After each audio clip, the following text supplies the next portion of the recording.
Hello, everyone. This is Tom Fox, and welcome to From the Editor's Desk, a podcast where we unpack some of the top stories which have or will appear in Compliance Week, look at some of the great Compliance Week events which have or will occur, talk some sorts, and generally try to solve the world's problems. I'm Tom Fox. And I'm Kyle Brasseur, Editor-in-Chief at Compliance Week. Always a pleasure to be back with Tom on the podcast. Like you said, we talk about what's going on in compliance, talk about what's going on in sports, the world. It's all just in a day's work there, right, Tom? I love it. Just a day's work. Let's start with go back actually a couple of months because I haven't had a chance to debrief you from Compliance Week 2024. I will certainly give you my thoughts, but I didn't want to color your remarks. What were some of the highlights for you this year from Compliance Week 2024, Kyle?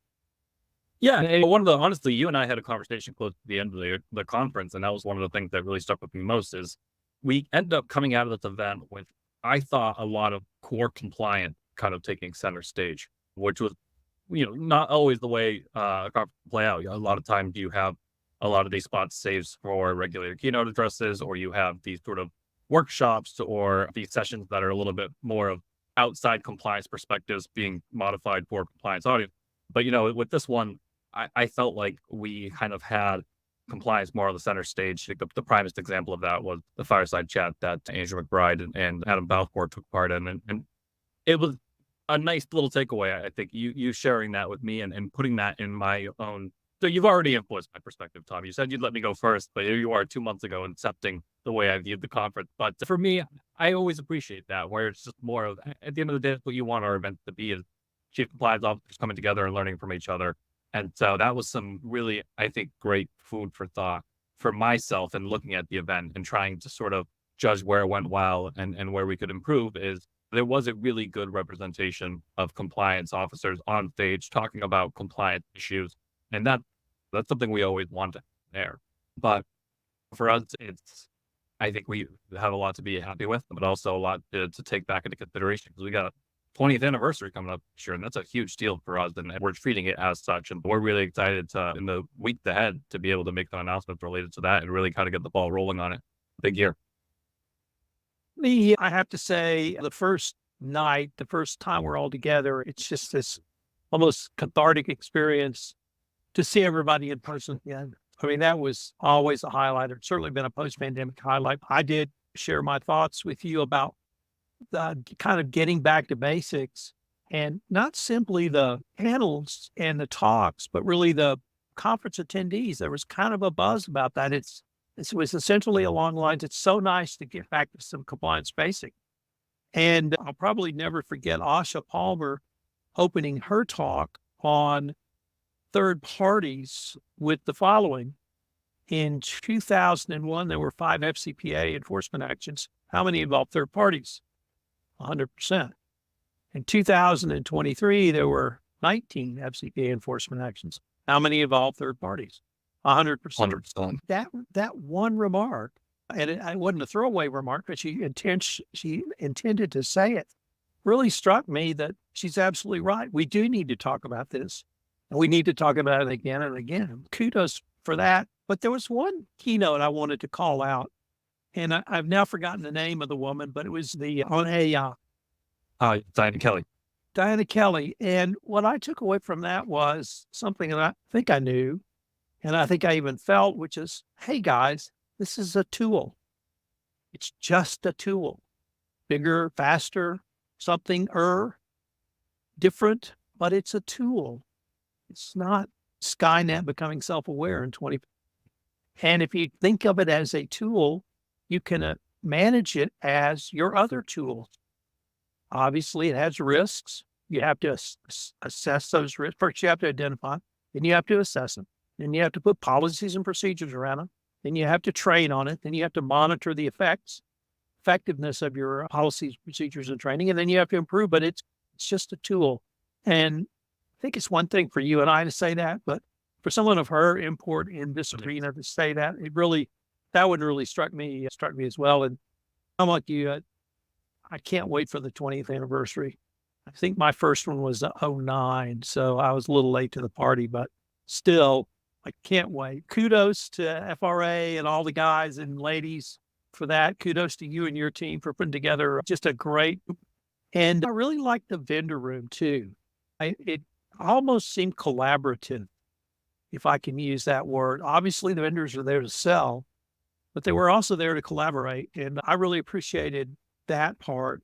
I always enjoy the vendor room, but this year it just seemed almost, it's always an extension of the attendees, but it just seemed more collaborative. So whatever you guys did to put that vibe in place, congratulations and thank you. Yeah, but no, we appreciate it. And, for us, it's always trying to get that feedback and learn from it and how to recreate what went well and then how to improve on other areas or even improve on what went well. It's always constantly changing and stuff, but we're really excited and looking ahead to next year. And then to just circle back a little bit on what you were saying about Diana, again, to be able to bring in a technologist point of view on the technology, not a compliance practitioner, but for her to tie it to compliance and say, hey, from my point of view, this is what we're looking for from you. I thought that went a long way as well, which is just that hey, we need you just as much as you need us here to be able to create the guardrails or to help us to create these guardrails and make sure that people are understanding, like you said, that this technology is a tool and that it can be misused, yes, but it could also be applied, very well and everything like that. I agree. It was something that I think a lot of folks have circled back to us to say, having thought about it and digested it took a lot away from it. So let's turn to some of the articles that we saw in Compliance Week in May. What were some of the 2 or 3 highlights for you? Yeah, it's interesting, Tom. I usually come on here and I talk about big enforcement action. We lament the mistake made and all that. And the world is ending. But I think this time, actually, in from what we've been seeing, it's been a little slower on the enforcement front and more active on the policy front. And I think that is pretty predictable where you consider sort of where we're at from a US perspective, at least. And even actually globally, because this is a big election year globally. You got European Commission changing hands, UK potentially changing hands, US potentially changing hands. And so you're going to have a lot more regulation activity associated with that as these individuals are leaving their posts and new people might be coming in or whatever it might be. And that's what we're sort of seeing on the news coverage front is that the regulators have been very active from a policy perspective. And I mean, nothing new for the SEC. They've been active pretty much the entire time under Gensler, but we're seeing the DOJ showing its ambition with some of these new programs they've got going on with the whistleblower pilot and near completion. And we're seeing Treasury come out and say, hey, we're making it a point. This is our priority is to wrap up all these AML loopholes in the US regulation. So that's kind of where we have been reacting more so is that there's a lot going on from a policy perspective. And it's at a time where there was already a lot going on from a policy perspective. And this is where a lot of compliance officers end up kind of really caught and grinded out and all that stuff is that you're trying to get everyone on your firm on the same page on one policy and 3 other ones are coming through at the same time. And so it's that balance that kind of comes with that. And so we're trying to really be able to write to that while also considering opportunities to hear back from the regulators on it. We'll talk about it a little bit, but we have a conference that's coming up where I think we have different regulatory agencies represented. And there's going to be a chance for them to be able to share their point of view and sort of what they're looking for in that regard. And we also have an interview coming out that one of our writers just did with the Commissioner Hester Peirce. And again, speaking to that exact topic of how can compliance officers keep pace with all this rate of change of regulation. So Commissioner Peirce was gracious to give us her time and share her view on it. So we'll have that publishing on our site shortly within the next week or so, I'd say. But yeah, it hasn't been very active on the enforcement front, but there's been a lot going on from a policy perspective. And I don't think that's going to change anytime soon over these next several months as we start to really get into the election. One of the things that perhaps is the most interesting, and I'm not sure compliance practitioners have focused on as much as others, is the Biden administration policy on AI, coupled with bipartisan legislation in Congress around AI and data privacy. Where have you guys been looking at that from the compliance perspective, or are you just sort of digesting and reporting, hoping to go deeper into it as we move forward? Yeah, I think the stage it's at right now is we're kind of getting the initial view into what they've got going on within those branches, the legislative and the executive. So it's really from Biden's perspective, they're trying to sort of set expectations for ethical considerations around AI. And from the legislators, they are looking more at how are we going to craft our first law that really kind of tackles this technology. And so it's still early stages on both of those fronts, But I think the important thing is that the activity is happening, and we're actually seeing it at the state level as well. And that's always the thing with technology and data privacy is as much as it's going on at the federal level, it's going on at the state level. And I think we're recording this on May 20th, Colorado, and on May 17th became the first state to pass legislation, basically kind of putting in guardrails around AI. And it's very light touch. And one of the things that I thought was really interesting was the governor signed it, but he signed it because he said the effective date is so far away that I expect it to be changed. So even the lawmakers themselves are saying we're putting through these, but we are also trying to keep pace with it. And so it's, I think, a real telling sort of viewpoint into how everyone's viewing these technologies, and everyone acknowledges like, yeah, we're just doing our best to sort of keep pace with it, but you can't do nothing. So that's where I think it's kind of at right now is it's those early days, but you got to get out ahead of it because that's what the lawmakers are trying to do. And that's what the compliance practitioners should be trying to do too. Kyle, I'd like to turn to one of the pieces you wrote in May around the FDIC. Absolutely scathing report came out about the culture, the toxic culture at the agency, both in terms of sexual harassment, discrimination, abuse, and a wide variety of other issues. But you posed an interesting question, I thought, which I think was, why don't regulatory agencies have CCOs? Can you kind of take us through that article from your perspective? And were you trying to sort of initiate a debate, or where did you want to maybe take this? Yeah. And I think to me, it's not a novel concept. And that's actually a lot of the conversations I've had since writing the pieces. A lot of folks have said, yes, there's been a call for this for a long time and dialogue with these agencies, and it just quite hasn't really caught on. And there are some that do it. And I think the best example, and I should have mentioned this in my article, I didn't, is the FBI. They have a fully constructed compliance program. Yes. I think that they have found that it served them quite well. The thing that really stuck out to me in that report, I have to look at this from the lens of our audience, which is compliance officers, is that the FDIC in, I think it was the early 2000s, I'm not 100% locked on the year, but they had an issue with discrimination very similar to the issues that they have now. And they signed a consent order that required them to hire a compliance officer focused on personnel matters. And they filled the term of that consent order, which is 3 years. And in the aftermath of that, they eliminated that position. They felt like they no longer needed it. And now here they are in the same boat 15 years later or whatever it might be. And to me, that was what kind of led to that viewpoint of clearly they had someone in this type of role, then they felt like it wasn't necessary. And then history repeated itself, and they sort of ended up down the same path. So what did that say about how these regulators view compliance within their own wall when they're trying to company or impress on companies that a culture of compliance is paramount and is a priority when they're not practicing what they preach?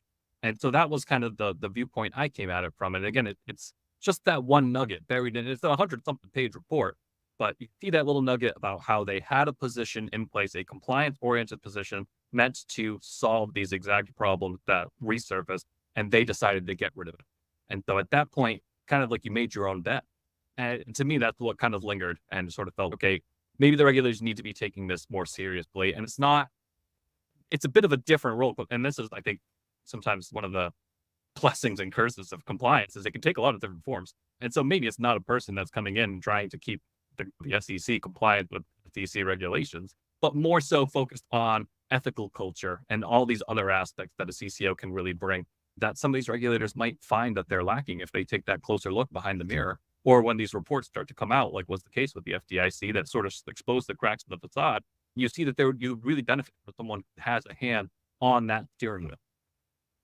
Kyle, one of the things that struck me about the report was focusing on the decentralized nature of the FDIC. It's it was based on the Depression era law and regulations coming out of the banking crisis in the 30s. And many of the examiners are regionally based so they can respond quickly if a bank gets into trouble or do their routine duties, as opposed to having a large centralized force in Washington or some other large city. And it struck me, it was one of the first times I'd seen the structure of an organization discussed as, if not a cause, perhaps a correlation to why basically such toxic culture grew up and then was allowed to exist. Any thoughts on that? Yeah, I mean, again, I guess to tie it back to the way companies operate and all that stuff, it's the same, that age-old issue of silos. If you have all these things operating within jurisdictions and kind of on their own remit and everything like that, you do have these issues that can't be addressed in a blanket manner. And I mean, with the allegations of what went on at the FDIC, which is harassment, discrimination, all those things, they are they tend to exacerbate themselves and continue on.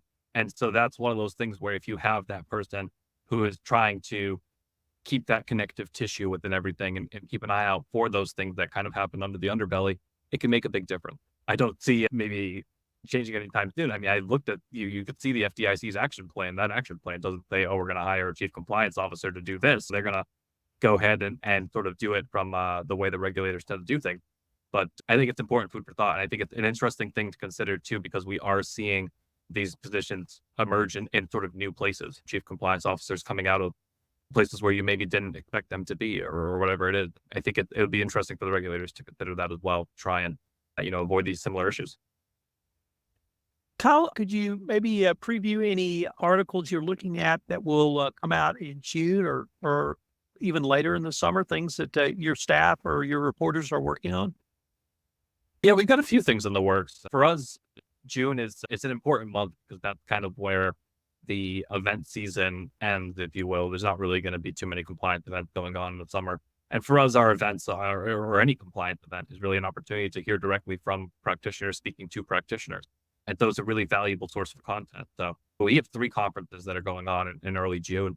And I expect that to be the main form of content that we've got coming across our site is the takeaways from those events. The national conference we talked about earlier, we had 19 stories on our site off of that one event.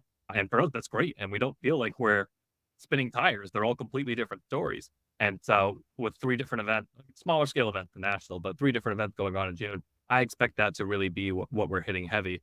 But some of the other stuff that we're looking at is we have a reporter sort of looking into the idea of new countries that organizations might be looking to kind of see more opportunities in just based on where we're at from a geopolitical perspective. Obviously, everything that's going on in Russia, everything that's going on in China, and some of these other geopolitical tensions, it might have businesses sort of reconsidering where they might expand.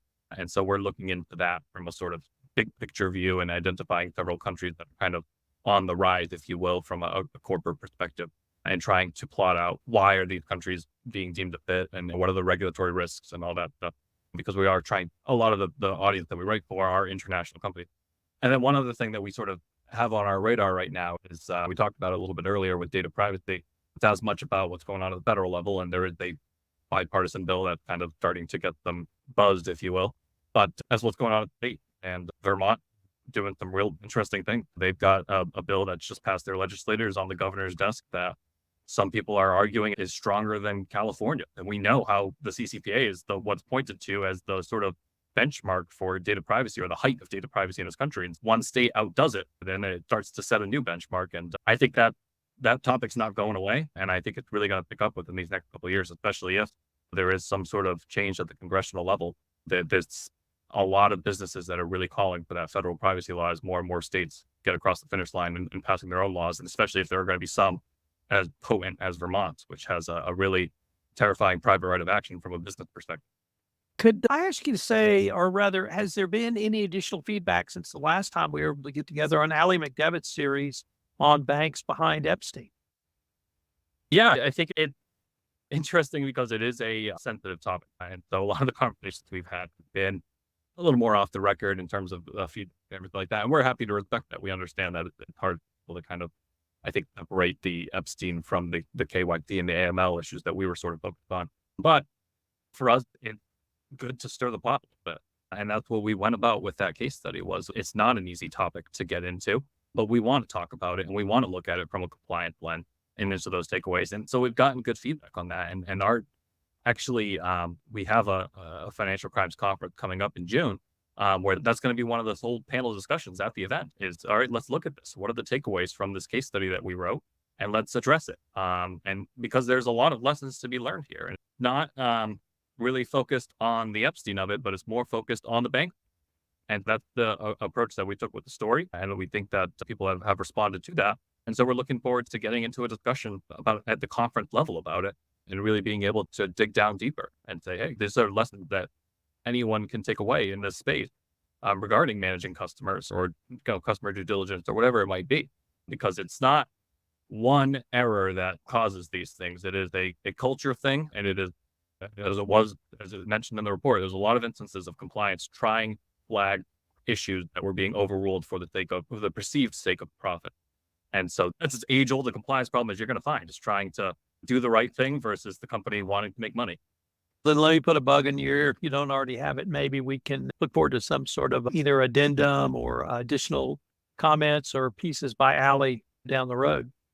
Definitely, yeah. And I think, like I said, we're looking forward to getting into a conference and really being able to workshop it kind of firsthand with the attendees there. And we'll be putting a copy of the report in all their hands as well, and hopefully getting more feedback on it. And that brings us really to sort of one of our last compliance topics, which is Compliance Week has two great upcoming conferences, the Financial Crimes and Regulatory Summit and Women in Compliance. Could you say a few words about both of those, Kyle? Yeah, I'll start with Women in Compliance because we haven't talked about that one yet. And that's actually a joint conference. So it's going on at the same time as we're hosting a third-party risk management conference. I think this gets back to what you were talking about with what Asha said at National. Again, third-party risk management is still a core issue with where it was in 2005 versus where it is now. That's still a problem. And so that's why we hold that event twice a year. And the only event we do twice a year is because third-party risk management it remains an issue. We'll be having that one held June 3rd, June 4th, jointly with the Women in Compliance Summit. This is our second year doing Women in Compliance. The atmosphere there last year was incredible. I was in the room for a couple of sessions. I've never seen an event where people just felt so safe to really come forward with personal experiences. They're not talking about really what's going on at the company, but they're more focused on themselves. And that was a great thing. Yeah, I think that was what the conference was striving to provide. And it was great to see that payoff, where people felt confident and comfortable to come forward with their own stories and get advice from others in the industry. So I'm really looking forward to seeing where we're able to build off of that going into year two. And I think one of the things that I'd certainly love to see, or I'm hoping to see, is more men in the room. It's not a conference that's just for women. It's the Women in Compliance Summit, but we are actively trying to get all genders involved and being able to hear these perspectives or really kind of think about it. When we were there last year, it was myself and it was Nick Gallo, and then it was David Huntley, who was the CCO at AT&T. And I think that was it for men in the room. And I apologize if I was missing any. I'd love to see that grow this year and men to really understand that there's a lot that they can learn. And we had that session at our national conference. That was a Women in Compliance brunch, but we saw a lot of that representation in the room. And I felt like anyone in the room feel like they got a lot out of it. So I'll be hoping to see that at this year's event.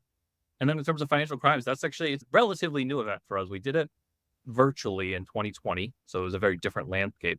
But for us, we are responding to what our audience is telling us, which is right now, the financial services industry is feeling overwhelmed with keeping up with regulation. And how can we put together an event that tries to address that? And so we took a bit of a different approach with this event, and that we went insanely heavy on regulator speakers, because they are going to be able to answer the question, or that's the environment we're hoping to provide, is that, hey, this is probably going to be an uncomfortable conference to some extent. But the point is, be in front of these people and ask the questions while you have the chance to ask them. And that's what we're really trying to capture with that event. So we've got speakers from SEC, FBI, OFAC, BIS, CFTC, FINRA. We're really packing all these regulator perspectives onto the agenda so you can hear firsthand from them or get a chance to raise what your struggle area is and have that be heard from these individuals. Not incriminating yourself or anything like that, but it's having an honest conversation saying, yeah, we are struggling with this because we also have XYZ going on. And that was something that, again, to do a callback, we have this interview coming out with Commissioner Peirce, but that was brought about because she gave a speech at SEC Speaks this year where she talked about how much value she gets from having conversation with chief compliance officers and hearing from them their view on the matter. And that they want to do the right thing. It's just they're struggling to have the time to do it. We're hoping that event provides that forum. And again, it might be a little bit tense, but sometimes you got to have those conversations. So we'll be interested to see how it plays out. That one's going to be taking place in New York, June 10th, June 11th. So we're looking forward to it. Kyle, let's maybe see if we can save the world through the form of sports. We are in my favorite times of the year, which is NBA, NHL playoffs. I'm not going to hurt your feelings by asking about the NHL playoffs. We're in our final four of the NBA. We have Boston, Indiana, and then we have Minnesota, who beat Denver at home last night, playing Dallas. I think the basketball gods have opened the path for the Celtics if they needed one. They don't have to go through Denver now. They're certainly favored over Indiana, but one should not discount the scrappiness of Indiana. It shot a playoff record, I think 67% in Madison Square Garden in Game 7 to beat the Knicks. You got to be having fun this year. I know you are from the regular season. You're still having fun right now, and are your hopes still high? It's hard. It's hard to be the favorite and have fun. There's the expectation that you have to win. It's not that, like you said, it's fun in Indiana when you got that scrappy underdog kind of mentality really leading, but in Boston, nerve wrack. And that's the conversation around the Celtics has been that way this entire season is that it's title or bust. They've been to the Eastern Conference Finals. This is the third straight year they've been in there. That's not what and they haven't won in any of those years, any of the finals, that is. If they don't win the finals this year, it's a failure. And so it's not that there isn't that moment of that, wow, we've accomplished a lot this year yet, because again, by the Celtics' own standards, they've accomplished nothing to this point to reach the goals that they set.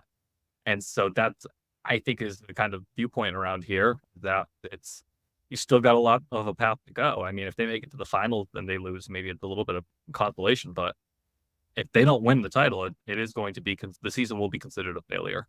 And that's the expectations they put on themselves with building the team the way they did. So over in the West, I was really intrigued by that series between Minnesota and Denver.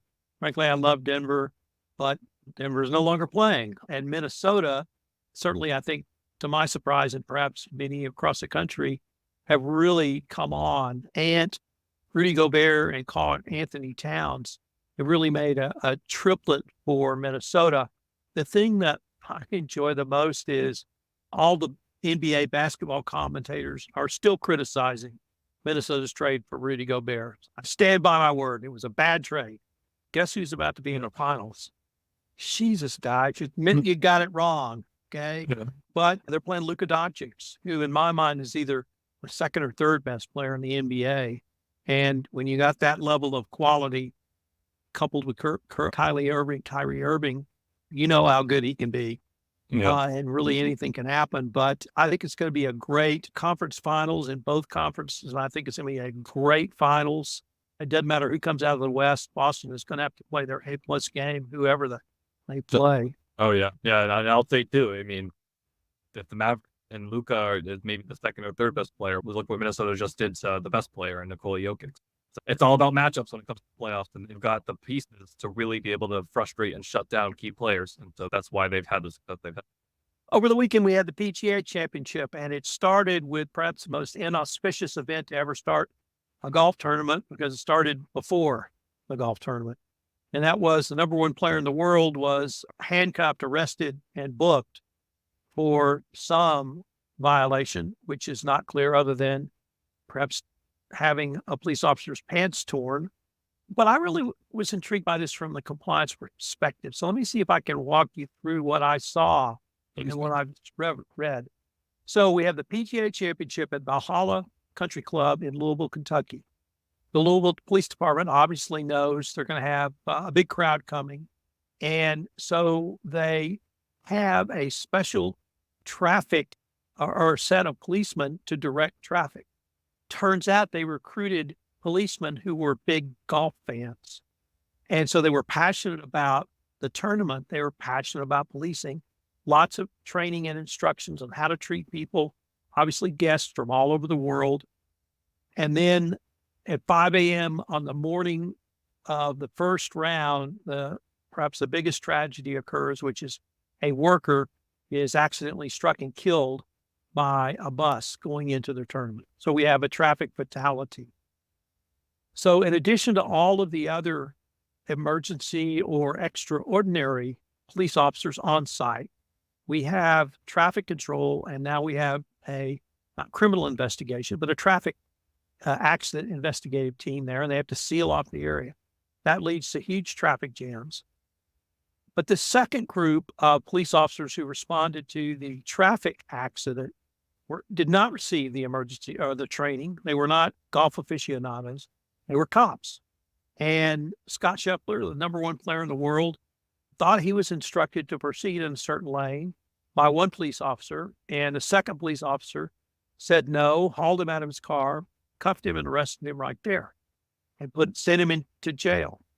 So what struck me was the fluid nature of risk and risk management, because the Louisville Police Department recognized the risk of having, if not hundreds of thousands of people in town focused on one event. They would need massive traffic control. And they even took the further step of beyond training officers for that event, put officers in place who were passionate about the event, who all knew who Scott Scheffler was and knew him by sight because he's the number one player in the world, as opposed to the police officer who arrested him. And so it struck me that the first phase of what the Louisville Police Department did was correct. But the second phase, which was this additional emergency of the pedestrian vehicular accident causing the death of the pedestrian, overlaid another level of risk, which frankly, the Louisville Police Department was not prepared for. And the Louisville Country, the Valhalla Country Club, the city of Louisville, everyone involved took a huge reputational black eye for this. And so I just wanted to maybe lay that out for you and see if you thought that was a valid way to look at this from the risk management perspective. And if you've thought of really any lessons that we might be able to bring to the compliance profession from this series of tragic events. Yeah, and I think in addition to what you laid out, it also comes down to, and I know it gets really overlooked a lot of the time, but it's about communication, and that's where I think things fundamentally broke down here. And I think these are Scotty Scheffler's own words, is that all of this was a miscommunication. He had an expectation on his end on what the experience would be like when he was arriving. The police had expectations that shifted based off of the activity that happened, the tragedy that happened. And there was no communication between those two parties. And again, you have that instance where Scheffler is being cleared by one cop and then a different cop is telling him different things. And it's, yes, you couldn't have prepared for the traffic accident that happened, but this is where crisis communications really come in, and being able to handle these situations as they come up. When the worst case scenario happens, how can we all respond? And I think that's the way I kind of look at this from a compliance perspective. Is it was a breakdown in communications that caused a story to kind of blow, or things to blow out of proportion, and the wrong actions to be taken. And that's the way you can sort of learn something. Is if you are at a company and let's say the crisis is a ransomware attack or something like that, everyone sort of needs to know what's going on. There needs to be that constant communication to make sure that you avoid those sort of ends that you run into. And I do think a lot of this comes down to, and this is not a critique on Scotty Scheffler personally, but it's also just like the athlete has a certain expectation that this is a golf event. I am the number one golfer. They know me. Like they know, and I'll get in and all that stuff. And that's not always quite the case. There's always kind of different factors in play and everything like that. And so sometimes the athlete just kind of gets caught up in a situation where they're just not used to. But their expectation was completely that everyone's going to wave me on. Like they know I'm just trying to get and do my job. But that's not quite the case because the situation changes. I think if we're looking for compliance takeaways, those are some that I see. I think it really comes down to, you got to make sure everyone's on the same page, and you have to really make sure that everyone sort of knows their role to play, and especially when things change. I'd like to close with what I can only call a sports-related event, and that was the roast of Tom Brady on Netflix. Once again, I will not try to influence you with my thoughts on that event, but you're a recovering journalist, sports journalist. Maybe what were your thoughts if you saw either the event or any of the clips? Yeah, no, my wife and I made it a point to stay up and watch it. My wife is a big fan of roasts, and I don't think she was this podcast. So I would say she wanted our wedding to be a roast. I was like, I don't think you understand what I don't think you want it to be the. So I had to talk her out of that. But and she's also a huge Tom Brady fan, so it was like we had to. It was appointment television for us, and I think I had to turn off my journalism brainwashing it because I went into it knowing this is what a roast is. It is merciless and nobody is safe. And the whole idea is that if you show up, you are putting a target on your back. And that's the way the event is meant to go. And I still think it wasn't surprising to see not too much media there. I think they had Rich Eisen involved in some kind of sort of pre-taped segment or whatever it might be, but we didn't have too many of those commentators or anyone else there from that media perspective because it's just doesn't quite gel with what we're trying to accomplish or anything like that. But I think they from a roast perspective, obviously there were a lot of things that were said were crass or uncomfortable or whatever it might be, but that's the game and that's what it meant to be. And I think if you're talking about a pure roast, it from what I've seen and being regarded very positively as, hey, this was a situation where the person came in, they bought into it. Brady did his bit at the end, but everyone was into the what the activity is supposed to be, and that's a success from a roast perspective. It's not a good roast when the person is not having fun with it as much as they can, and as much as you can have fun being critically insulted for 3 hours straight. But that's the situation he signed up for. We enjoyed watching it. There was a lot that was a little cringy, but I think we entered knowing full well that's what we were going to get, as opposed to the guests of our wedding. So that's why they were not. They didn't come to a wedding in a roast. I had to make sure she knew. I appreciate that insight into the aficionado status at the Brasseur household for roast. It's a side of you I was unaware of. I found it incredibly cringeworthy. Couldn't believe some of those things they said. And It was very mature. It was very mature. I'll say that. I can't remember if it's the second or third guest or roaster. And I just went, boy, anything goes here. Hope they don't drop an F-bomb on Netflix. That would have been the softest thing of the night. Yes. And I was interested. I thought Brady, he played it as well as he could during the roast, even though some cringeworthy things were said. Yeah. But his comments after, apparently the only thing off limits was his kids, and no one touched his kids during the roast with any comments. But he said the impact on them from the roast. I grew up with the Dean Martin roast, different generation, different era. It was all the same roasters every time. And it was obviously just the old boys club getting together to roast whoever it was for that time.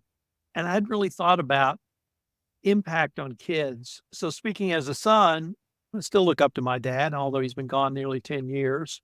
And I'm sure he did some things he's not proud of. But one, I don't want to hear about him. And two, I don't want to hear about him. As speaking as a father, I hope my daughter's proud of me, but I really hadn't thought of that. Is that really something that you think a potential roastee should think about, the impact of what's being said about him on his kids? Yeah, absolutely. And I think it's a completely different era now, and that those old Dean Martin roasts were on television once or whatever it might have been, and then you don't see it again. There's no YouTube, there is no social media that's spreading it.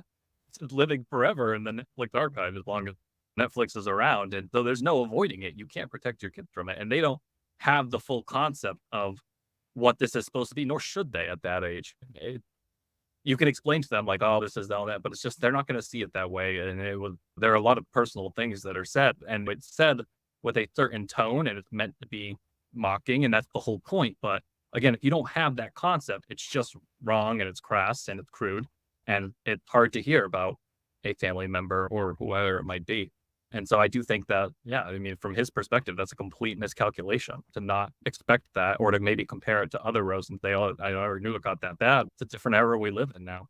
And so it's impossible to hide from that stuff. And to tie it extremely loosely back to compliance, it's kind of similar to whistleblowing in the sense of once you blow the whistle, you might not consider it, but you take everyone around you into that situation with you. It will have an impact on your family, your friends, your loved ones, and all that stuff. And with the roast, a completely different game, but still same thing. You have to consider the impact that it will have on the individuals around you, because nothing is off limits. I mean, like you can set some guardrails, but people are going to push the envelope. That's the point for roast, to make a name for yourself by pushing the envelope. And it's hard to be the butt of that joke. Although, I mean, I will also say, as much as Brady got roasted, Rob Gronkowski was roasted quite a bit as well, but he seemed to just take it okay. And Robert Kraft. Belichick. Everyone goes down on the same ship. Kyle, it seems like this is a wrap for this episode. I am Tom Fox. Kyle Brasseur, thanks for having me, Tom. Always appreciate it.